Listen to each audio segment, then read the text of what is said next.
The Best in the World podcast with Richard Parr.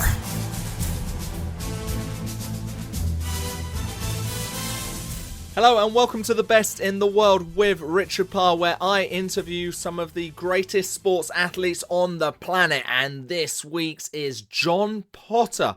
He was part of the Great Britain team that won hockey gold at the 1988 Olympic Games. And now he's at the top of his game in marketing and business. Jon is a managing director at Moët Hennessy. Fantastic chat with him. We'll talk a bit more about that in just a moment. But first of all, I want to say sorry that I've been away. It's been a couple of months break since we were last on The Best in the World, but it's been a life-changing experience for me. I've left from my time in Qatar. I'm now based in the UK. I'm here as a freelance sports broadcaster, so I can concentrate even more time on The Best in the World, and I'm going to have other projects lined up which I will keep you posted about, and I'll give you all that kind of information on the website that is richardparr.net. And of course you can follow me on Twitter at Richard_Parr. All of those details are there. But it's been a busy few months since I've made that transition from Qatar to the UK. I've spent some time on safari in Kenya.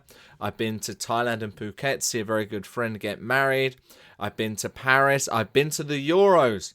I saw England versus Russia in Marseille. Don't worry, I didn't get tear gas. I didn't throw any chairs. I was not involved in any of that violence. I actually stayed a bit outside of Marseille in, I think they pronounce it Aix-en-Provence or Aix-en-Provence. I can't do it. I don't know why I'm doing a terrible French accent as well. But just outside there. Also went to Toulouse to see Spain versus Czech Republic. Great ball from Iniesta for Gerard Piqué to head the ball in. And then I was supposed to be leaving. I was supposed to be going back to the UK. But unfortunately, my flight with EasyJet got cancelled. Something due to traffic control at Gatwick Airport or something to do with that.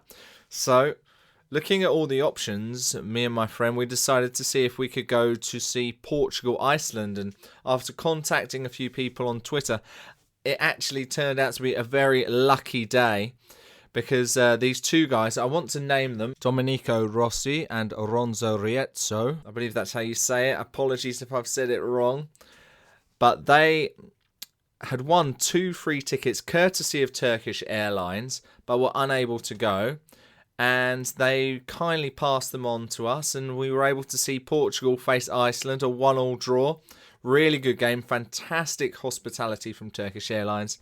So, you know, when some bad things happen, such as a flight being cancelled, they can always be turned into something good, like going to see Cristiano Ronaldo play. So that was a really good experience, a really good trip. We'll see how England and the other teams get on in the Euros.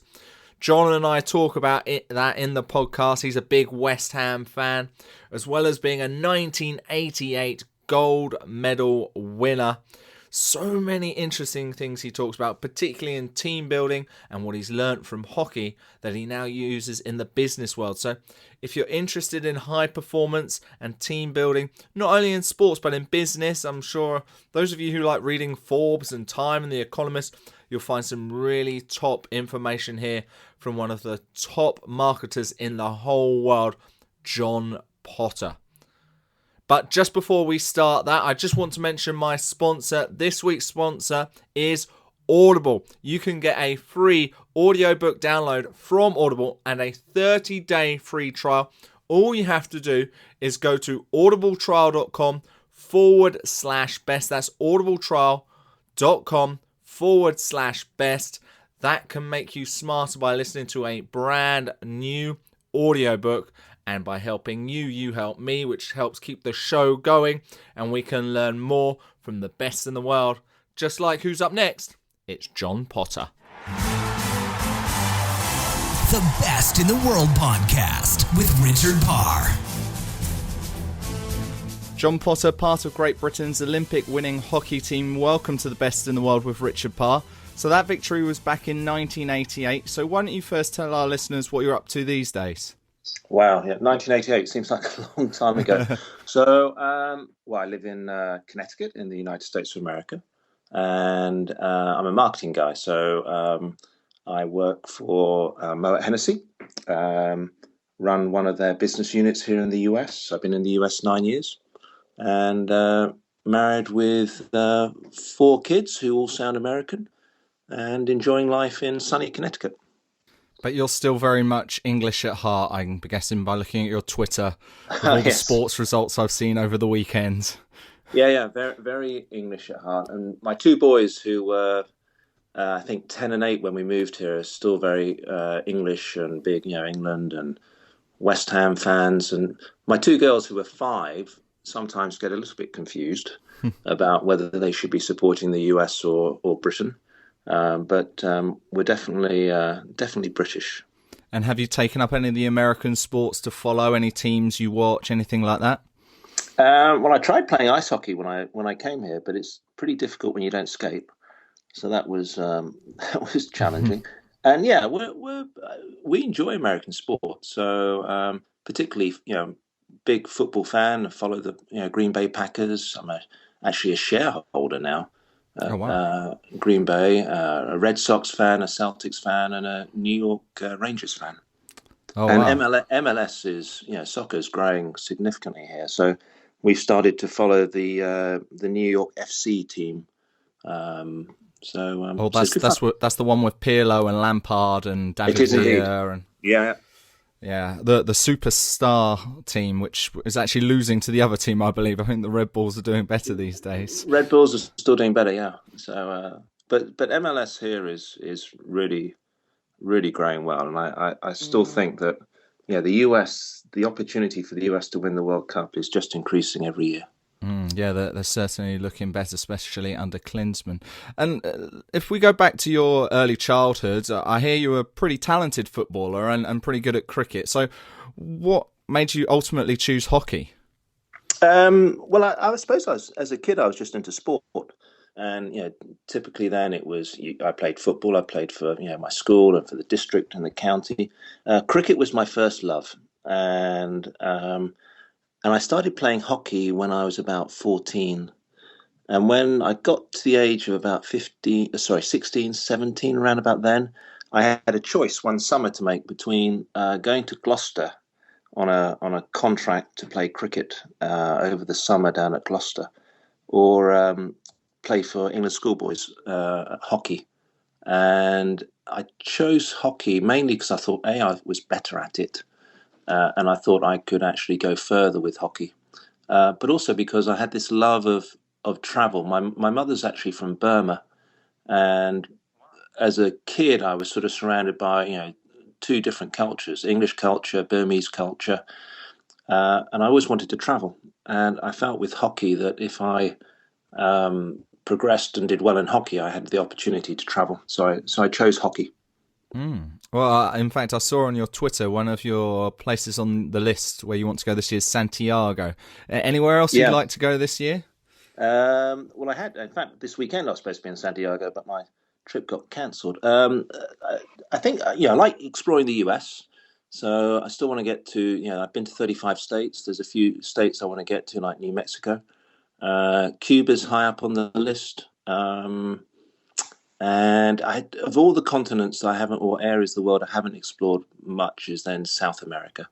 So, getting down to, countries in South America is definitely a priority, hence to Santiago. Will you get a chance to go to Rio in the summer, see any of the Olympics? No, unfortunately not. Oh, well, that's a shame. I'm hoping to be there, trying to see some of the great athletes in action.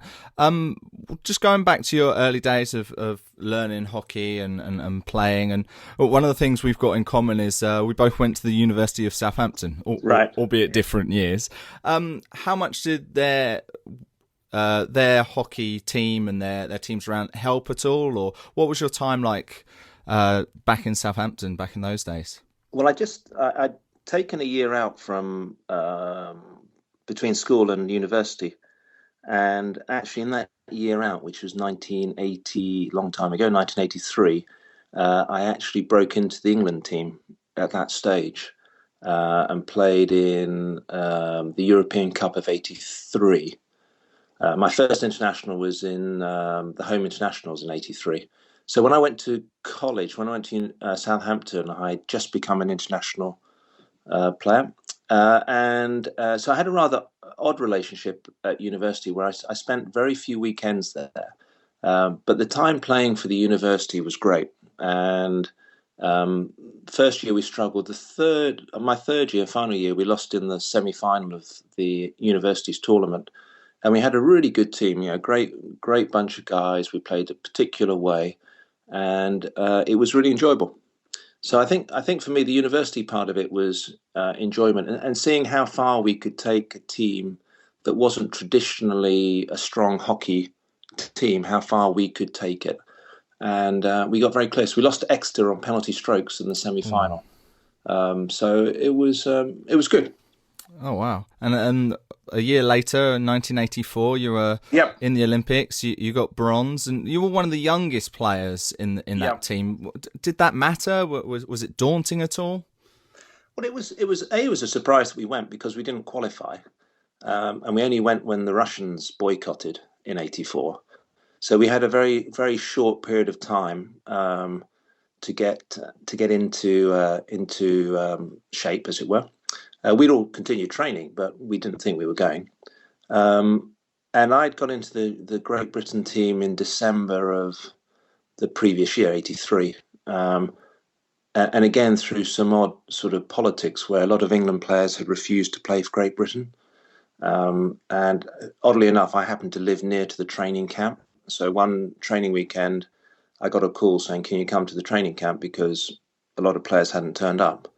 And did enough to actually keep my place. And went to Hong Kong and then went to the '84 Olympics. And you sort of turned up in the '84 Olympics because we were such underdogs, and we spent the first week or so walking around trying to spot, people like Sebastian Coe and other great athletes. So it felt like you were still watching it. You weren't really participating. And then the tournament started, and we did well, and we kept winning or not losing, and I remember we beat the Dutch, and my father had come out, and he had to leave after the Dutch game, and we beat the Dutch, which was remarkable. And Ian Taylor scored saved a penalty stroke, and all sorts of things went our way. And my father said to me, "Well, it's been a good run, but you play Pakistan tomorrow, so it's going to come to an end tomorrow," sort of thing, because he left. And confidence building. Yeah, and well, actually, probably reality given our past results against them, and actually we held them to a draw and got into the semi-finals. And we were so disappointed to lose the semi-final to West Germany 1-0.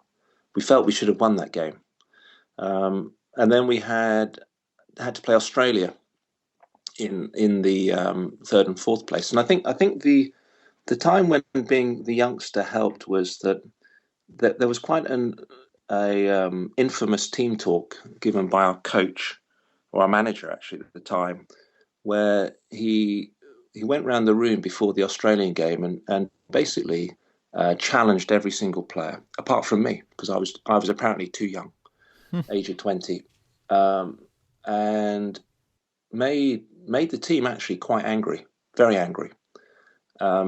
And it wasn't a pleasant team meeting at all.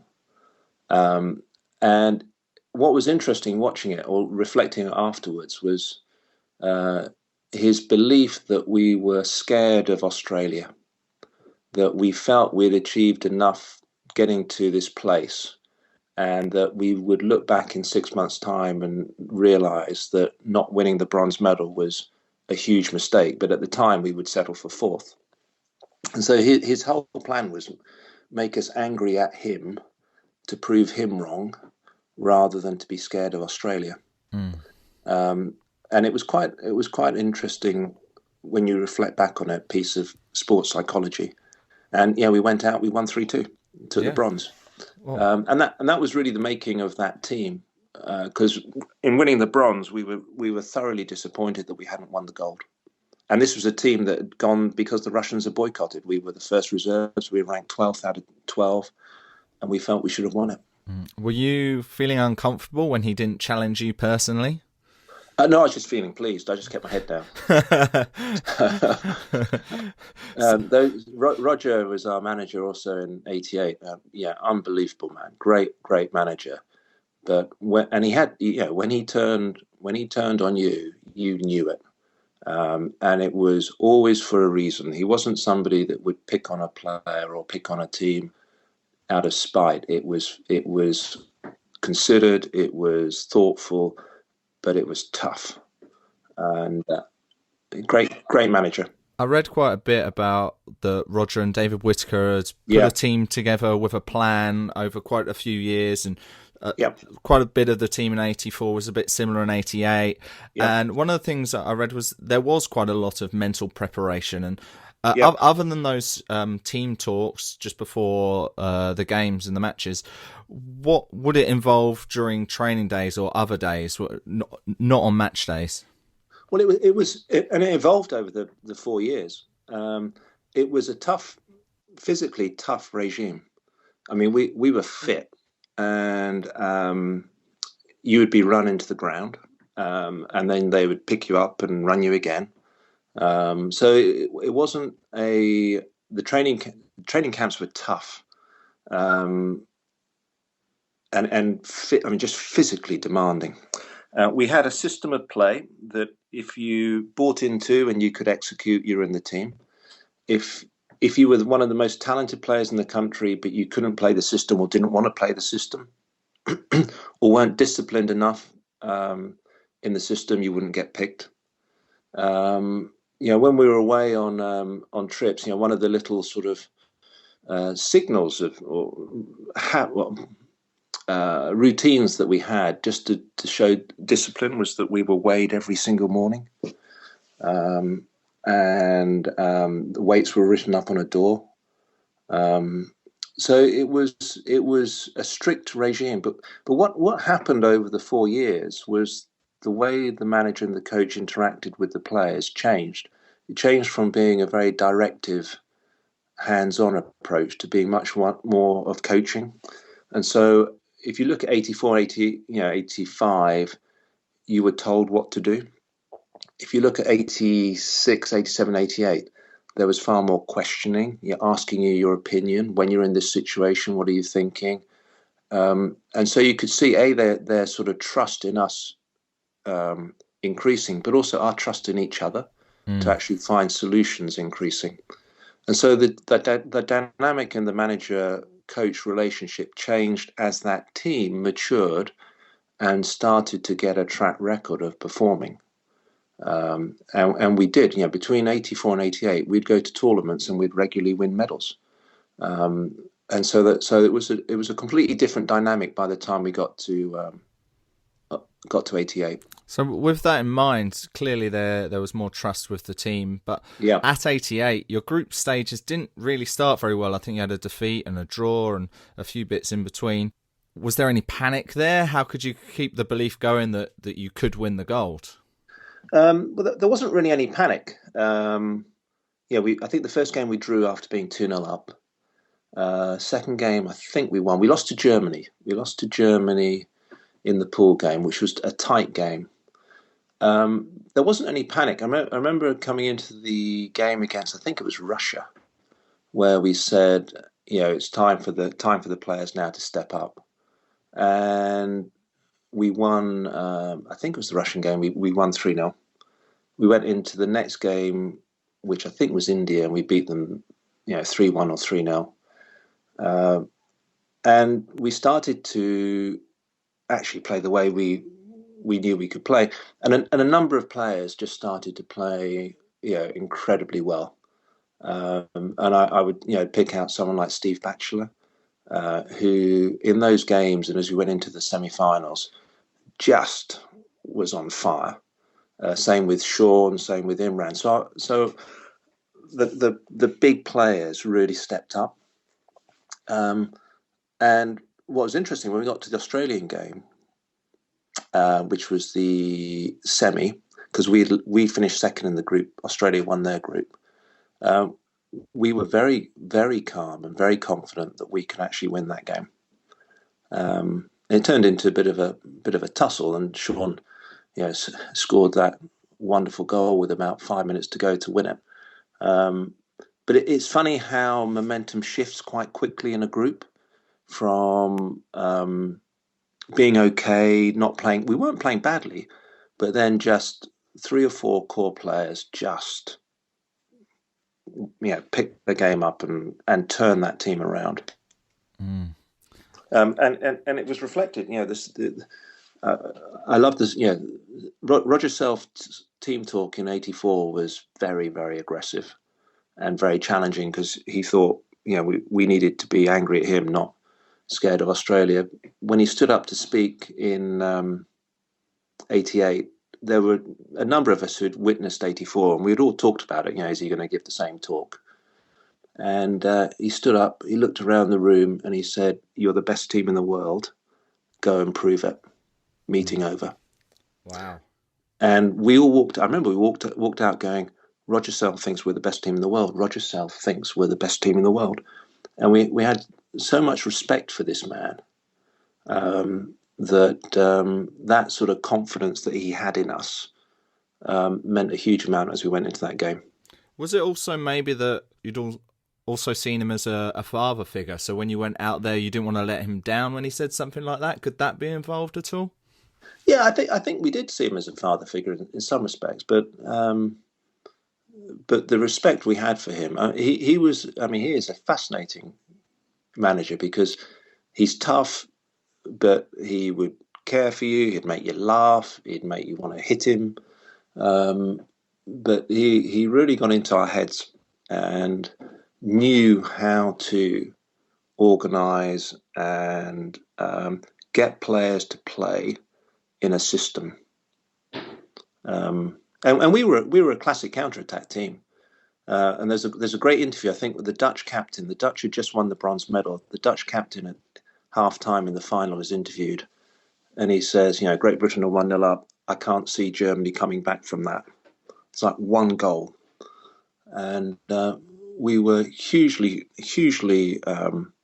disciplined, and then just so fast on the counter-attack with people like Batchelor, Shawani, Curley, etc. And those guys were deadly in front of the goal. So Roger had a great way with people, a great way with the team, but he built that team. He got the players he wanted, and he put them in a system he wanted. He lined them up the way he wanted, which weren't necessarily where you played for your club. And that's what he did for 4 years. The Best in the World podcast with Richard Parr. There'll be more from Jon in just a moment. I just wanted to remind you of our sponsor today. That is Audible.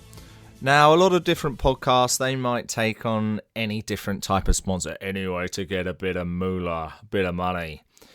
But with Audible, this is a product that I personally use. I use it in the gym, I use it on the train, I use it on the bus, I use it walking down the high street. I'm trying not to be antisocial, people, but I'm listening to a good audiobook. And I wanted to talk about one that I've most recently listened to. I was going to say read, but you're listening. It's being read to you, in fact. And the one that I was listening to recently was The 5 Elements of Effective Thinking. It was quite a short book by Edward B. Berger and Michael Starbird, narrated by Brian Troxell. Really gets you thinking of how you can be a bit more efficient and how you can kind of push yourself a little bit further when you have a difficult problem, how you can make your brain, effectively think. So that's a really good book to listen to. It's quite a short one. I definitely recommend it. And how about you get it for free? Why not just throw that out there? Why don't I give you and my friends at Audible give you a 30-day free trial and the chance to download your very own audiobook for free, for gratis, for nada, for nothing. You can get it for free. Perhaps that could be the book I've just recommended to you, The 5 Elements of Effective Thinking by Edward B. Berger and Michael Starbird. So all you got to do to retrieve that free audiobook and 30-day free trial is go to audibletrial.com/best, audibletrial.com/best. Well,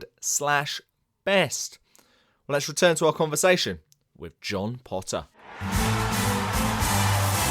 The Best in the World podcast with Richard Parr. As part of your job as a marketer, I know you've had a lot of managerial roles, and part of your job has been to structure teams. Is there anything you've taken from Roger that you use yourself? There's things you can take from sport into business. There's other things you can't. I mean, like sportsmen spend 80% of their time training and 20% of their time actually on the field, whereas business is, 90% performing and 10% preparing. But I think there's a little bit around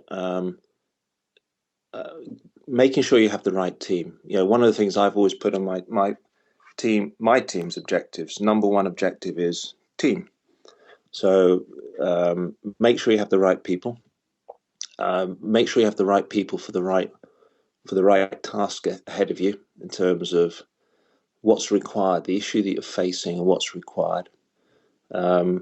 Create a system that everybody knows their role within the system. That's the other thing we had, was you knew your role. And I think quite often in businesses, people aren't sure. They're not sure about what they're contributing and how does it fit in. So we were very clear in '84 that our goal was to win the '88 Olympics. So the teams I manage at work are very clear about what's our vision, what are the key things we need to deliver, what's their role within it, and I'm very clear about selecting people that actually can fill that job. Is there a place for creativity in that? Is there a place for people to look beyond their roles? No, absolutely. And actually, I think creativity works better when you're clear about the boundaries that you can actually push against. I think when people are unclear about the task or unclear about the journey they're on, that's when people are less creative, because they're more worried about what they're doing currently. But if you're clear about the boundaries and you're clear about the freedoms that people can operate in, then you get great creativity. And what about some of the routines you may have had as a player? Are there anything you used then which you now use in your daily life at work? Well, there are certain things. I'm a great believer. I get up early every morning. I leave home at about 5:30 and I go and work out. And I'm a great believer that actually, personally, being physically fit is still important to me in terms of how I perform at work, because work is grueling. I travel a lot. I'm flying constantly and going across different time zones. You need to be fit. So that's important. I think when you are looking at what you want to achieve, actually being able to visualize it, that people can actually see what success will look like is important. And I think that whole sort of visualization techniques that sports teams use are important. Communication.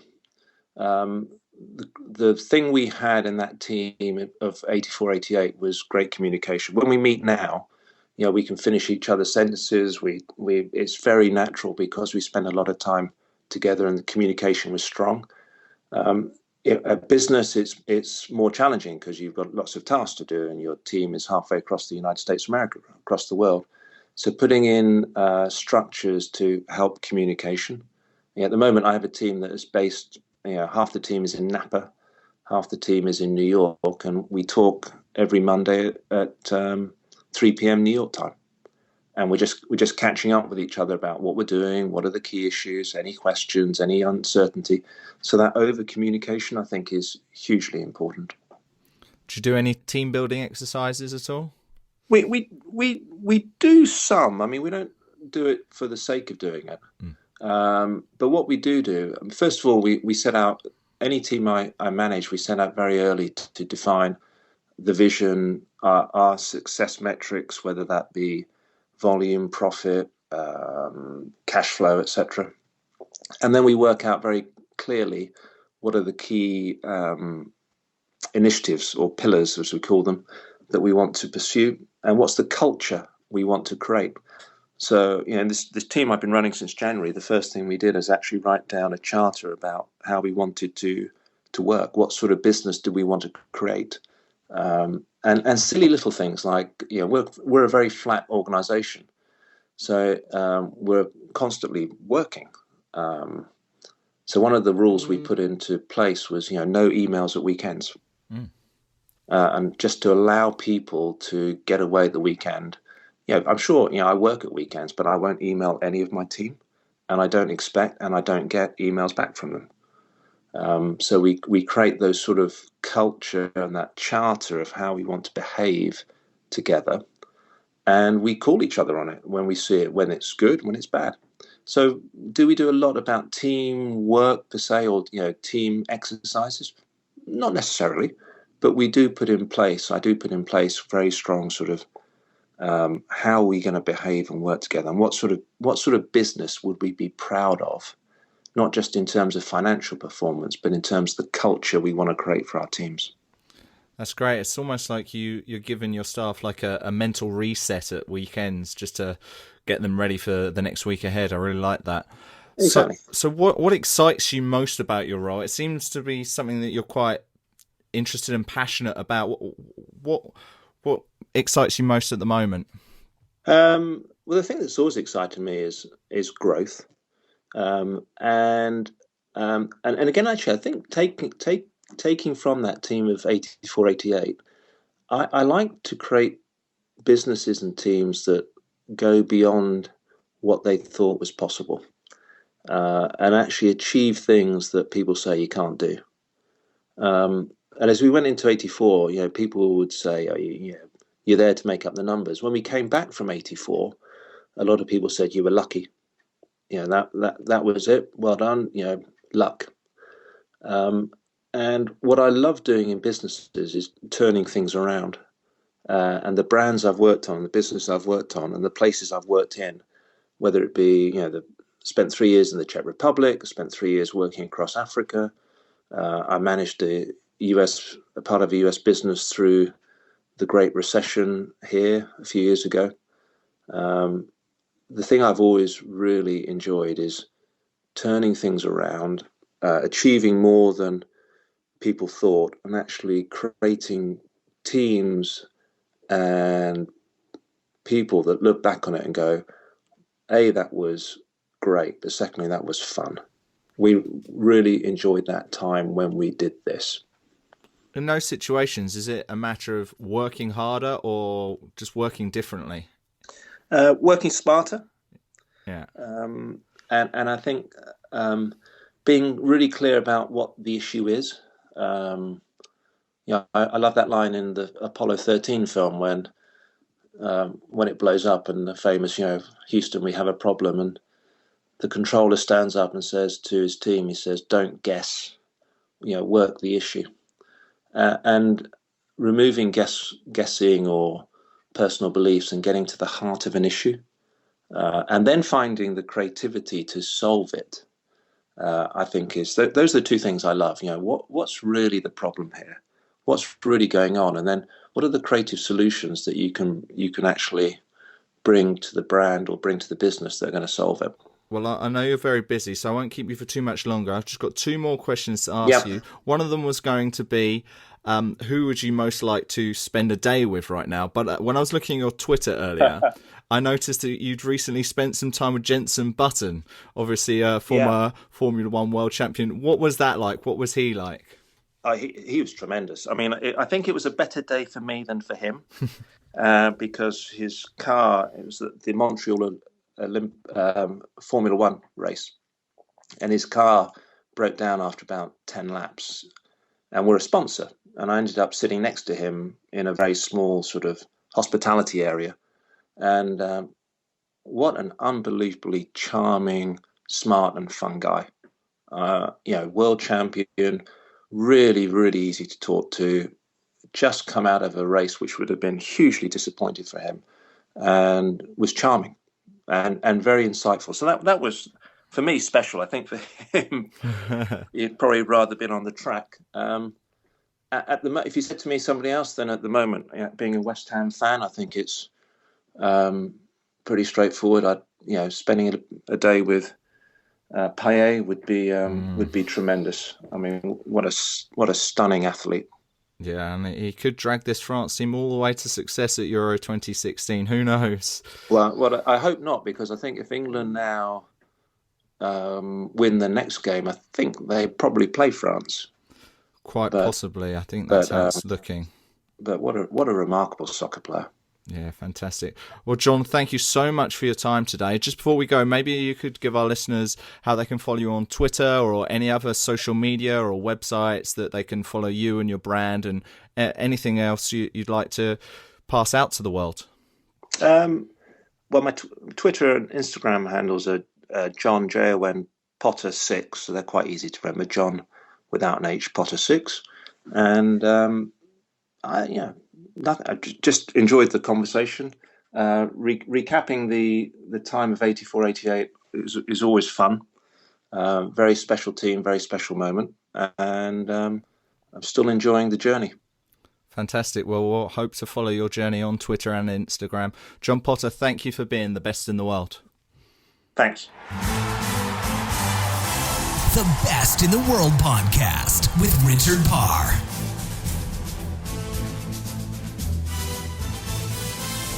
I think I've mentioned before on this podcast that I was inspired by people such as Tim Ferriss, Lewis Howes, The Art of Charm, those type of podcasts to get into the podcasting business, into the podcasting world. They get some of the real thought leaders and business leaders and tech leaders of the world and get their thoughts on productivity and effectiveness and all these different spheres in part of the business world. And I've been inspired by it. And this is what this podcast brings, but from a sports sense, looking at how we can improve our everyday lives from the top people in sport. And I think Jon Potter has been the perfect example of what I've wanted from this show. He is a guy who dominated the hockey world. He won Olympic gold in 1988. He won a bronze before. He won a silver in a World Cup. And he built his way up. You know, he learnt from his mistakes and he finally became a champion. And it was so interesting to hear what he had learnt from his time as a sportsman, which he's brought to the business world. And I think that really shows what we can take from some of these top stars and put into our everyday life. So I thoroughly enjoyed that chat with Jon Potter. And I've got many more great guests lined up in the future from all different worlds of sport, and I really think we can benefit from their knowledge and expertise. If you want to listen to any previous podcasts, don't forget we've got all of the previous shows at richardparr.net. Don't forget to subscribe on iTunes to The Best in the World with Richard Parr. We're also on Stitcher. Look at the Facebook page, that's The Best in the World with Richard Parr. Follow me on Twitter at Richard_Parr. Thanks so much for listening to this show. We've got more great shows coming up. I really appreciate your time. But for now, have a great week. The Best in the World podcast with Richard Parr.